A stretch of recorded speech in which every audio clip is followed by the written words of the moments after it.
नीतीश बिहार में वोटर्स को लुभाने में जुटे हैं, लेकिन बिहार में कानून व्यवस्था का मुद्दा चुनाव से ठीक पहले बहुत तेजी से जोर भी पकड़ रहा है। इस पर अब तक वो तो विपक्षी कानून व्यवस्था पर नीतीश को घेर रहा था, अब एनडीए के साथ ही चिराग भी सवाल उठाने लगे हैं।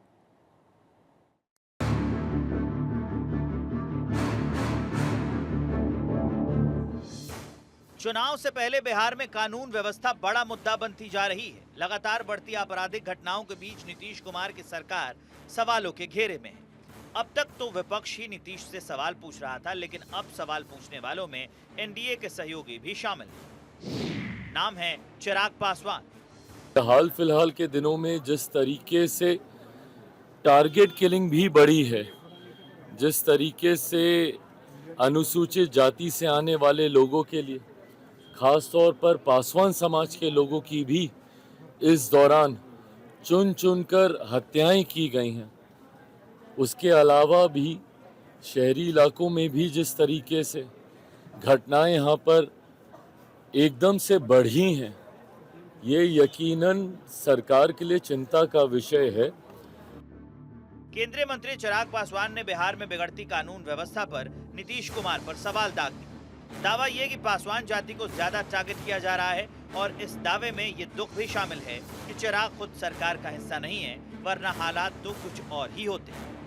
बिहार में हम लोग सरकार का हिस्सा नहीं है, हम लोग के पास वो संख्या नहीं है कि हम लोग सरकार का हिस्सा होते। हम लोग और मजबूती से अपनी बातों को हम लोग रखते। जिस तरीके से केंद्र में हम लोग सरकार का हिस्सा है, मुख्यमंत्री जी के संज्ञान में इस पूरे विषय को भी दिया गया है। मेरी खुद मुख्यमंत्री जी से बात हुई है।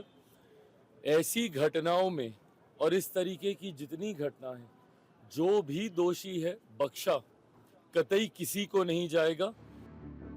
अब चिराग खुद ही इतने चिंतित हो गए हैं कि अपने ही गठबंधन की सहयोगी सरकार में कानून व्यवस्था पर सवाल दाग दिए। ये काम तो विपक्ष के हिस्से में आता है और विपक्ष इसको लेकर अपनी जिम्मेदारी भी खूब निभा रहा है। बिहार में अपराधियों का बहार है, गोलियों की बौछार है और ये नकारा निकम्मी नीति से सरकार है। अब तो बिहार पूरी तरह से अपराधियों के चंगुल में आ गया है। तो आपराधिक घटनाओं में लगातार वृद्धि हो रही है। अब शासन प्रशासन का इकबाल पूरी तरह से समाप्त हो गया है। अब बिहार संभल नहीं रहा है।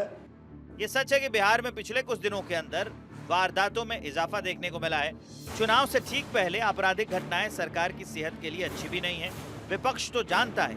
अब गठबंधन के साथी भी जब सवाल दागने लग जाएं, तो समझ लीजिए कि सरकार को गंभीर होकर सोचना पड़ेगा।